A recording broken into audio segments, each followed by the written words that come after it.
Hello दोस्तों, नमस्कार। स्वागत है दोस्तों मेरे एक और ब्लॉग में। आज दोस्तों जनरल टॉपिक से रिलेटेड ब्लॉग है। पेंटिंग देख रहे हैं, मोनालिसा पेंटिंग। आज देखेंगे दोस्तों कि मोनालिसा की पेंटिंग इतना फेमस क्यों है, क्यों मोनालिसा की पेंटिंग दुनिया भर में इतनी फेमस है। आप और बच्चे बच्चे जानते हैं या बहुत सारे लोग जानते हैं दुनिया भर में, और इसकी कीमत क्या है वो आज हम देखेंगे कि एक नॉन सोल्ड पेंटिंग है, नॉट फॉर सेल पेंटिंग है, लेकिन इसकी एक कीमत आकी गई है। वो क्या है, वो वीडियो के हम लास्ट में डिस्कस करें। दुनिया भर में तो इसकी स्टोरी शुरू होती है दोस्तों 1503 में। दोस्तों इसको बनाया था लियोनार्डो दा विंची, जो दुनिया के बहुत बड़े एक आर्टिस्ट थे।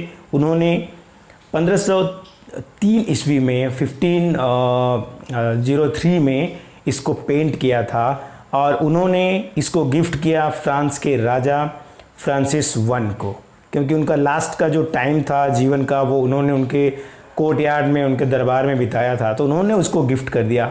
तो उस समय जब राजा महाराजाओं का ज़माना था, तो राजा ने इसको अपने रॉयल कलेक्शन में रखा और अपने महल में लगा के रखा, अपने रॉयल महल में लगा के रखा।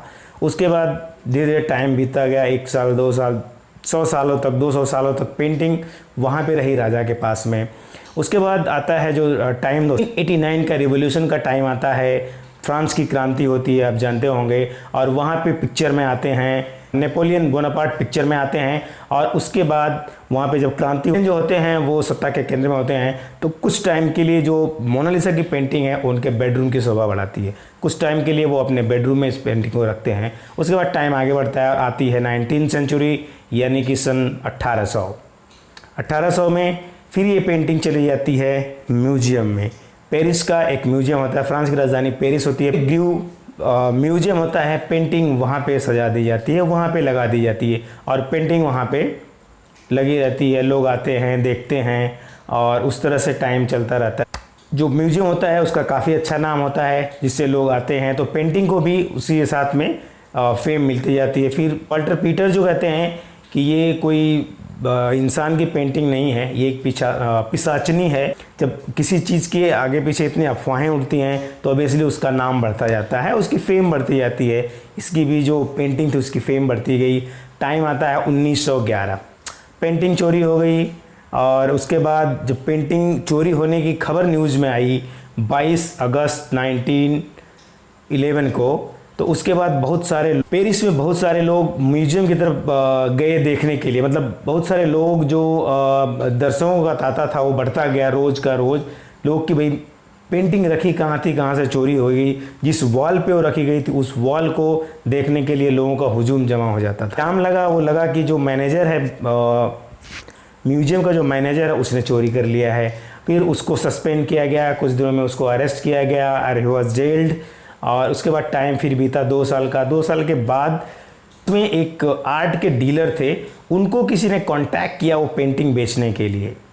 तो जो चोर चोरी करके ले गया था, और उसकी भी एक स्टोरी है कि वो जो चोर था उसको हायर किया गया था पेंटिंग के अंदर, म्यूजियम के अंदर काम करने के लिए, इंक्लूडिंग जो पेंटिंग थी मोनालिसा की उस पर भी उसने काम किया था, कुछ आर्ट वर्क, ग्लास वर्क किया था। और जैसे ही देखा उसने इतनी महंगी पेंटिंग है, वो और उसका एक दोस्त उसको पेंटिंग को उतारा, और वहीं पे वो कबर्ड में गए, छुपे थे रात में, और सुबह लेके गायब हो गए। अब वो चला गया इटली।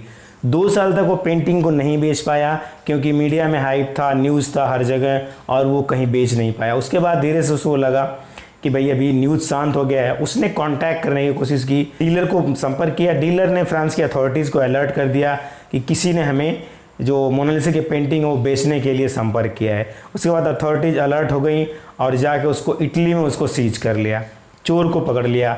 उसके बाद उसकी निशानदेही पे पेंटिंग को बरामद किया गया, और उसके बाद फिर न्यूज़ में आ गया भाई मोनालिसा की पेंटिंग फिर से न्यूज़ में आ गई। उसके बाद कुछ जो फ्रांस के लोग थे एंड उन्होंने भाई जश्न मनाया कि हमारा जो नेशनल प्राइड था उसको नेशनल प्राइड से जोड़ा कि हमारी जो अमानत थी वो हमने ढूंढ निकाला है, वो मिल गई है। और उधर इटली में उस पेंटिंग को, इटली मोनालिसा की पेंटिंग को कई जगहों पे घुमाया गया पूरे देश में दोस्तों, कि ये इस तरह की पेंटिंग है, कितनी कीमती है, वो सारी चीज़ें, जिससे इसकी फेम में और बढ़ोतरी हुई। उसके बाद वो पेंटिंग फिर से वापस आ गई 1913 में, फिर से म्यूजियम में आ गई, जिस म्यूजियम में होती। उसके बाद 1914 हो गया, फर्स्ट वर्ल्ड वार शुरू हो गया। उसके बाद फिर न्यूज़ से गायब हो गई मोनालिसा की पेंटिंग।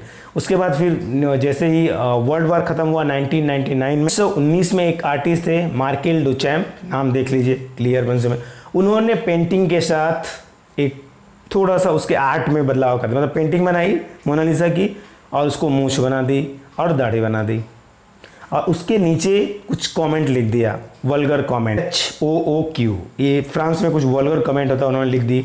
इसके बाद इस पर विवाद हुआ, इस पर मुकदमे हुए और कई सारी चीज़ें हुई। जब विवाद होता है तो चीज़ें न्यूज़ में आती हैं और उसकी जो फेम या कहेंगे डीफेम में बढ़ता गया और टेक्नोलॉजी आई, फ़ोटो और प्रिंट का इस तरह का जब चलन आया तो इसका जो पेंटिंग के पिक्चर्स थे सारे लोगों के पास पहुंचने लगे। उसके बाद 1963 में पेंटिंग को USA ले जाया गया। करीब 7 हफ्तों तक पेंटिंग वहाँ पे रही। न्यूयॉर्क और वाशिंगटन के जो म्यूजियम्स थे वहाँ पे हज़ारों लोग, 40-40 हज़ार उस ज़माने में आते थे उसको रोज़ देखने के लिए म्यूजियम में। इस तरह का क्रेज़ था अमेरिका में भी पेंटिंग को लेके।